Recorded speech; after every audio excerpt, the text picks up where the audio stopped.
அனைவருக்கும் அன்பு வணக்கம். மீண்டும் ஒரு கதை நேரத்தில் உங்களை சந்திப்பதில் மிக்க மகிழ்ச்சி நண்பர்களே. இன்னைக்கு ஒரு வித்தியாசமான கதை அனுபவம். அழகிரிசாமி அவர் எழுதிய ராஜா வந்திருந்தார் அப்படின்ற ஒரு சிறுகதை தான் பார்க்க போறோம். உலக புகழ்பெற்ற சிறுகதைகள்ல இது ஒரு முக்கியமான கதை.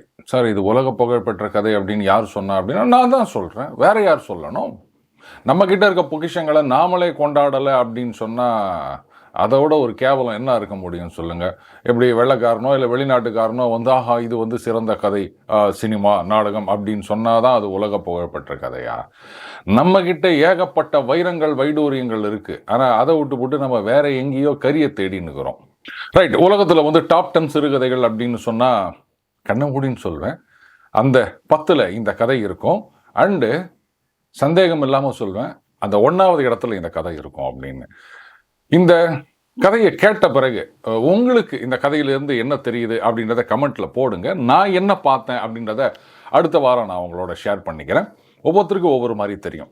அதுலேயும் நண்பர் கேஎம்பிக்கு என்ன தெரியுது அப்படின்றது ரொம்ப முக்கியம் இல்லையா? ஏன்னா எல்லாருக்கும் ஒன்று தெரிஞ்சு அவருக்கு ரொம்ப வித்தியாசமாக ஒன்று தெரியும். ஸோ அதையும் வந்து நம்ம கவனமாக பார்க்கணும். ரைட், கதைக்கு போகலாமா? செல்லையா, அவனுக்கு என்ன ஒரு 9-10 வயசு இருக்கும். அவனுடைய தம்பி வந்து தம்பையா, அவனுக்கு என்ன ஒரு 8 வயசு இருக்கும். 2 பேருக்கும் ஒரு தங்கை, அவள் பேர் மங்கம்மா, அவளுக்கு என்ன ஒரு 5-6 வயசு இருக்கும். இவங்களுடைய அம்மா பேர் தாய், அவங்க வந்து தாயம்மா. ஒரு ஏழை குடும்பம். அப்பா ஏதோ அது கூலி வேலை அப்படின்னு செஞ்சுட்டு வரவர். இவங்க ஒரு நாள் ஸ்கூலில் இருக்காங்க. இங்கே தான் ஓப்பன் ஆகுது அந்த கதை. அந்த செல்லையா மூத்த பையன் இருக்காங்களே, அவனும் ராமசாமின்னு அவனுடைய வகுப்பில் படிக்கிற ஒரு பையன். இந்த ராமசாமி வந்து இந்த ஜமீன்தார் பண்ணையார்னு சொல்லுவாங்க இல்லையா, அந்த வீட்டு பையன். ஆனால் ஒரே பள்ளிக்கூடத்தில் தான் படிக்கிறாங்க. ஏன்னா அந்த காலத்துலலாம் வந்து தனியார் பள்ளிகள் கிடையாது, அரசு பள்ளிகள் தான். அதுவும் இந்த மாதிரி கிராமங்களில் நீங்கள் தனியார் பள்ளிகள் பெருசாக எதிர்பார்க்க முடியாது. இது கதை நடக்கிற இடம் வந்து திருநெல்வேலி மாவட்டம். இப்போது வாத்தியார் இன்னும் கிளாஸுக்கு வரல. வாத்தியார் கிளாஸுக்கு வரலன்னா அதுவும் கவர்மெண்ட் ஸ்கூலில் பசங்க என்ன கலாட்டா பண்ணுவாங்க அப்படின்னு நமக்கு தெரியாதா?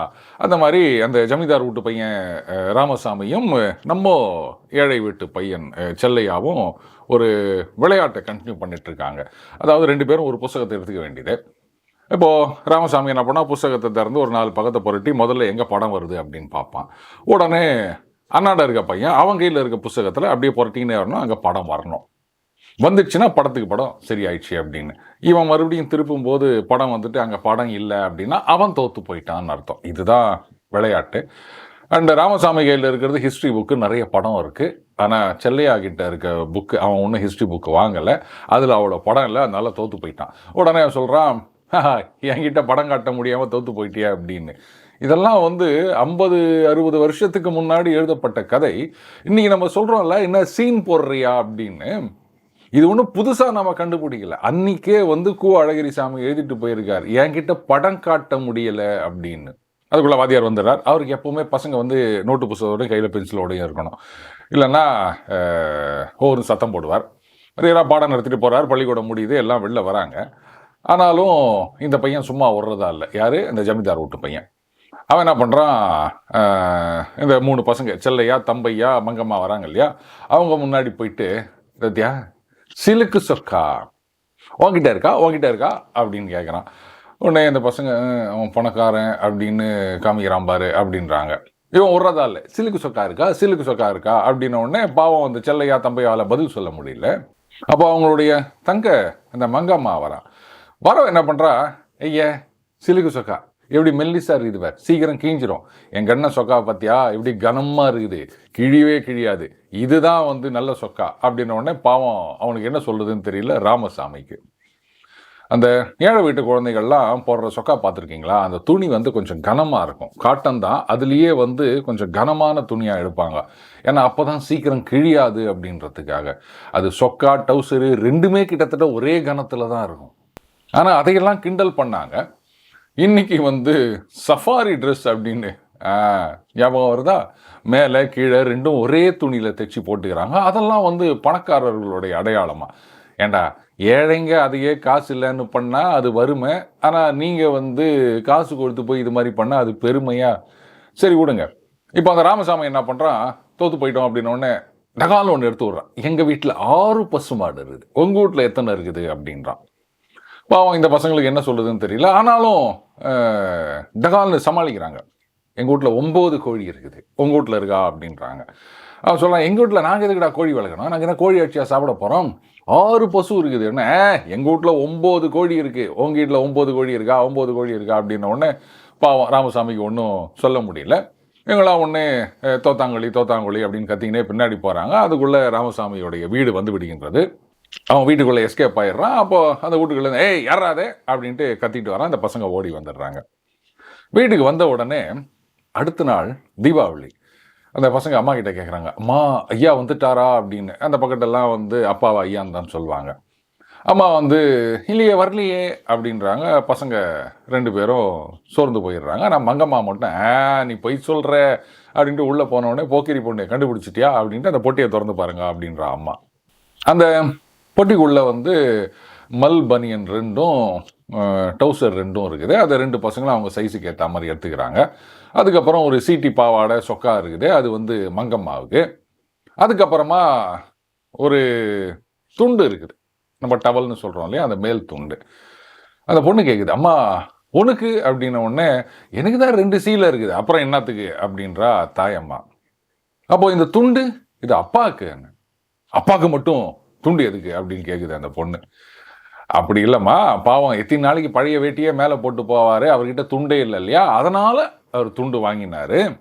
இங்கே ஒரு காரியமாக போய்கிறாரு, நாளைக்கு மத்தியானம் தான் வருவார், அதனால நீங்கள் தீபாவளியை கொண்டாடிடுங்க, நான் பின்னாடி வரேன் அப்படின்னு சொல்லிட்டு போய்கிறாரு உங்கள் அப்பா அப்படின்றாங்க. அதுக்கப்புறம் அந்த குழந்தைகளுக்கு வெந்நீர் வச்சு குளிப்பாட்டுறா தாயம்மா. ஏன்னா அப்படியே நெசன்னு மழை தூரின்னுக்குது. காலைல தீபாவளி கொண்டாடும் போது மழை வராமல் இருக்கணுமே அப்படின்னு வேண்டிக்கிறா. அதுக்கப்புறம் பசங்க வந்து பாருங்கள், அடுத்த நாள் தீபாவளி லீவு, கொண்டாட வேண்டிய விஷயம், ஆனாலும் அந்த நைட்டு பாடம் படிக்கணுமே அப்படின்னு சொல்லிட்டு அகல் விளக்கு திரியை பெருசாக்கிட்டு அதில் உட்காந்து பாடம் படிக்கணுங்க. அதுக்கப்புறம் நைட்டு பசங்களுக்கு சோறு போடுறாங்க. அந்த தரையெல்லாம் சில்லுன்னு இருக்குது. அதனால் இந்த பழைய கிழிஞ்சு போன சாக்கு கோணி அதை கீழே போட்டுட்டு அது மேலே ஓலப்பாயை போட்டு பசங்களை படுக்க வைக்கிறான். பசங்களை படுக்க வச்சுட்டு வெளியில் போயிட்டு அந்த பாத்திரத்தெல்லாம் கழுவ போகிறா தாயம்மா. இருட்டில் ஏதோ ஒரு உருவம் தெரியுது. சரி, அது ஏதோ இருக்கும் அப்படின்ட்டு இப்போ நான் பூனையா தெரியலையே அப்படின்ட்டு பாட்டுக்கு பாத்திரத்தை கழுவி கவுத்துட்டு வந்துடுறான். கொஞ்ச நேரம் ஆன உடனே அந்த சின்ன பையன் தம்பியாக இருக்கான் இல்லையா, அவனுக்கு வந்து ஒன் பாத்ரூம் வருது. தனியாக போகிறதுக்கு பயம். அண்ணனை கூப்பிட்றான், அண்ணா ஒன்றுக்கு இருக்கணும் வா அப்படின்றான். அண்ணனும் பொறுப்பாக கூட கூப்பிட்டு போகிறான். அப்போது அந்த மூலையில் ஒரு கருப்பு உருவம் நிற்கிறத பார்க்குறான். ஆனால் இந்த தடவை பயம் இல்லை. ஏன்னா அந்த பெட்ரோமாக்ஸ் விளக்கு எடுத்துகிட்டு 2-3 பேர் போகிறாங்க. அந்த வெளிச்சத்தில் அங்கே நிற்கிறதும் அவனை மாதிரி ஒரு பையன் அப்படின்றது செல்லையாவுக்கும் தம்பையாவுக்கும் தெரியுது. இவனுங்க என்ன பண்ணானுங்க, அவனை போ அப்படின்றானுங்க. பார்த்தா கீழே ஒரு 2-3 இலை கிடக்குது, வாழலை. அங்கெல்லாம் வாழலையில் போட்டு சாப்பிட்றது கிடையாது. நம்ம அந்த ராமசாமி ஜமீன்தார் வீட்டு பையன் இருக்கான் இல்லையா, அவங்க வீட்டில் தான் வாழலையில் சாப்பிடுவாங்க. அங்கேருந்து இலையை எடுத்துகிட்டு வந்திருக்கான் போல இருக்கு இந்த பையன். அதில் ஏதோ 2-3 பருக்கை ஒட்டி நிற்குது, அதை எடுத்து சாப்பிட்றான். யாரோ கடிச்சு போட்ட முருங்காத்தோல் அதை கடிக்கிறான். இதை பார்த்த உடனே என் தம்பையா வந்து சி அது இது எச்சி அதை தூக்கி போடு அப்படின்றான். அந்த பையன் கேட்க மாட்டேன்றான். போடா அப்படின்னு கத்துறான். அந்த பையன் பயந்து போகிறான். ஆனால் உக்காந்த இடத்துல அந்த இலையை வழிச்சு என்ன இருக்குதோ அதை தின்னுட்டு இருக்கான். சட மழை பிடிச்சிக்க ஆரம்பிச்சிடுச்சு. இப்போ தாய்மா வெளில வர, ஐயோ பசங்க வெளில போனாங்களே, மழையில் நினைப்போத அப்படின்னு சொல்லிட்டு வரவா கூட இன்னொரு பையனும் இருக்கிறத பார்த்துட்டு யாரோ என்னவோ மழையில் நிற்கிறான், நனையக்கூடாது அப்படின்னு அந்த பையனையும் சேர்த்து உள்ளே கூட்டி வந்துடுறான். விளக்கு வெளிச்சத்தில் பார்க்கும்போது தான் தெரியுது, தலையெல்லாம் எண்ணெயே பார்த்தது கிடையாது, ஒரே பொடுகு வெடிச்சு போய் கிடக்குது. உடம்பெல்லாம் ஒரே சிறங்கா இருக்குது. ஒரு கோமணம் மட்டும்தான் கட்டின்னுக்கிறான் அந்த பையன். உன்னை இந்த பசங்க சொல்ல, அம்மா இவன் வந்து அங்கே அந்த எச்சி சோறு தின்னுட்டு தானம்மா, உள்ளே சேர்க்காத அப்படின்னோடனே அப்படிலாம் சொல்லக்கூடாதுப்பா அப்படின்ட்டு இந்த பையனை கேட்குறான். தம்பி உனக்கு எந்த ஊர் அப்படின்னோடனே லாத்திக்குளம் அப்படின்றான். நீ எங்கே போகிற? கழுகுமலைக்கு. கழுகுமலையில் யார் இருக்கா? எங்கள் அத்தை இருக்காங்களாம். உங்கள் அம்மா? இல்லை, எங்கள் அம்மா 2 மாதத்துக்கு முன்னாடி போயிட்டாங்க. அப்பா வந்து நான் சின்ன பிள்ளையா இருக்கும்போது போயிட்டாரு. இப்போ எதுக்கு கழுகுமலைக்கு போகிற அப்படின்னா, பாவம் அம்மா இருந்த வரைக்கும் ஏதோ இவனை பார்த்துட்டு இருந்தாங்க. அம்மாவும் போன பிறகு இவனுக்கு அங்கே யாருமே கிடையாது. அனாதையாக சுற்றுறதை பார்த்துட்டு யாரோ சொல்லிக்கிறாங்க போல இருக்குது, டேய் உங்கள் அத்தை ஒத்தி கழுகுமலையில் இருக்காடா, நீ அங்கே போ அப்படின்னு. அங்கே போனால் அவங்க சேர்த்துப்பாங்களா அப்படின்றதெல்லாம் தெரியாது. இருந்தாலும் சொல்லிட்டாங்களே, அந்த ஒரு நம்பிக்கையோட இந்த பையனும் பொடி நடையா மதுரைக்கு வழி வாயில அப்படின்ற மாதிரி அப்படியே கேட்டுக்கினே நடந்து வந்துக்கிறாங்க. அங்கங்க என்ன கிடைக்குதோ என்ன இருக்குதோ அதை தின்னு புட்டு தண்ணியை குடிச்சு புட்டு இந்த வயசுல அவன் வந்து ஒரு ஆதரவை தேடி போய் கொண்டிருக்கின்றான். இதை கேட்ட உடனே தாயம்மாக்கு கண்ணுல தண்ணி வர ஆரம்பிச்சிடுச்சு. அவ சொல்றான், யாரா இருந்தாலும் புள்ள தானே, பார்த்துட்டு சும்மா இருக்க முடியுமா, நீயும் இங்க படுத்துக்க ராசா அப்படின்னு, ஏதாவது சாப்பிட்றியா அப்படின்னு ஏதோ இருக்கிற மிச்சம் மீதிய அந்த குழந்தைக்கு கொடுக்குறா. அப்போ கொஞ்ச நேரம் படுத்த பிறகு அந்த ரெண்டாவது பையன் சொல்கிறான், அம்மா வாடை அடிக்குதுமா அப்படின்னு, அதாவது வாடை காற்று அடிக்குதுன்னு. அவளுடைய அந்த பழைய புடவை ஒன்று, இந்த கட்டிக்கிற மாத்து புடவை இருக்கு இல்லையா, அதை எடுத்து 4 குழந்தைங்களுக்கும் ஒன்றா விரிச்சிட்டு இவ்வளோ படுத்துக்கிறான். படுத்த கொஞ்ச நேரத்தில் மங்கம்மா கேட்குது, அம்மா எனக்கு மத்தாப்பு வாங்கி கொடுமா அப்படின்னு. அதுக்கு தாயம்மா சொல்கிறா, மத்தாப்பெல்லாம் இந்த வருஷம் இல்லைம்மா, அடுத்த வருஷம் பார்த்துக்கலாம், இந்த வருஷம் அந்த துணி எடுக்கிறதுக்கே எவ்வளோ கஷ்டப்பட்டோம் அப்படின்னு உனக்கு தெரியும் இல்லையா, சில நாள் வந்து வவுத்துக்கு சோறு கூட இல்லாமல் நீ பள்ளிக்கூடம் போயிருக்க, அதெல்லாம் நினச்சிப்பாரு, அதனால் மத்தாப்பு இப்போ வானா, உனக்கு தான் புது துணி எடுத்து கொடுத்துருக்கோம் இல்லையா, அடுத்த வருஷம் பார்த்துக்கலாம், அம்மா எனக்கு மத்தாப்பு வேணும் அப்படின்னுது. அப்போது தாயம்மா சொல்கிறா, அது வேறு இந்த பையன், இவனுக்கு அம்மாவும் இல்லை அப்பாவும் இல்லை, இவன் யார்கிட்ட ஏதாவது கேட்குறானா, அம்மா இருந்தால் அவனு கேட்டிருப்பான் அப்படின்றா மங்கம்மா. சரி சரி ஏதாச்சும் வாங்கி தரேன் நீ படு அப்படின்ட்டு சமாதானப்படுத்தி தூங்க வச்சிடுறா தாயம்மா. காலையில் வந்து முதல்ல கோழி கூவும் போதே எழுந்துக்கிறான். உடனே கோழி கூவுமா அப்படின்லாம் கேட்காதீங்க, அப்படி தான் நம்ம சொல்கிற வழக்கம்.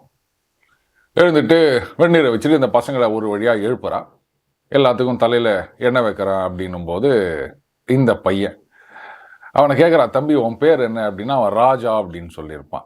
வந்து உக்கார் ராசா, தலையில் எண்ணெய் வச்சுக்கோ, இன்னைக்கு தீபாவளி அப்படின் போது, ஐயோ வானா காந்தும் அப்படின்றான். அதாவது நம்ம அதை எரியும்னு சொல்கிறோம் இல்லையா, அதை அந்த ஊர் வழக்கப்படி காந்துன்றான்.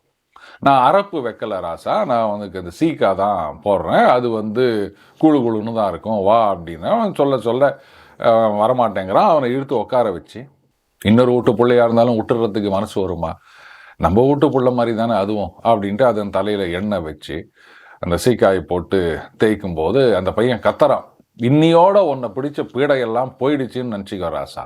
இப்போ பசங்களுக்கெல்லாம் புது துணி போட்டாச்சு, ஆனால் ராஜா அந்த கோமணம் மட்டும்தான். அப்படியே வைத்த பகீருங்குது தாயம்மாக்கு. ஐயோ இந்த பிள்ளைக்கு நமக்கு எதுவும் பண்ண முடியலையே அப்படின்னு. அப்போது அந்த மங்கம்மா தாயம்மா காதில் வந்து குசு குசுன்னு சொல்கிறான். என்ன சொல்கிறான்னா, அம்மா அப்பாவுக்கு எடுத்த துண்டு இருக்குல்ல, அதை கட்டி விடு இந்த பையனுக்கு அப்படின்னு. என்னவோ தெரியல, தாயம்மா ஓன்னு அழுவுறா. என்னை பெத்த மகாலட்சுமிடி நீ அப்படின்ட்டு புருஷங்காரனுக்காக வாங்கி வச்சிருந்த அந்த புது துண்டு ஜஸ்ட் ஒரு சாதாரண டவல் தாங்க, அது வேற ஒன்றும் கிடையாது.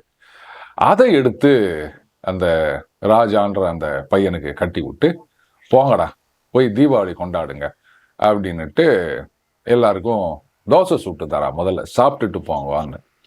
இல்லை அந்த தம்பையாவுக்கு அவசரம், என்னதான் வந்து பசியாக இருந்தாலும் ஏதோ 2-3 பட்டாசு வாங்கி வச்சுக்கிறாங்க, அதை வெடிக்கணுமே அப்படின்றதுக்காக பாதியில் தின்னுட்டு ஓடி போயிடுறான். இந்த ராஜா முழுசாக தோசையெல்லாம் சாப்பிட்றான். அதுக்குள்ளே இந்த 3 பசங்களும் அப்படியே தெருவெல்லாம் சுற்றிட்டு வருதுங்க. அங்கே வந்து நம்ம ராமசாமி அவங்க அக்காவை வந்து இன்னொரு இடத்துல ஜமீன்தார் பிள்ளைக்கு கொடுத்துருக்கு, அதை ராஜான்னு தான் சொல்லுவாங்க.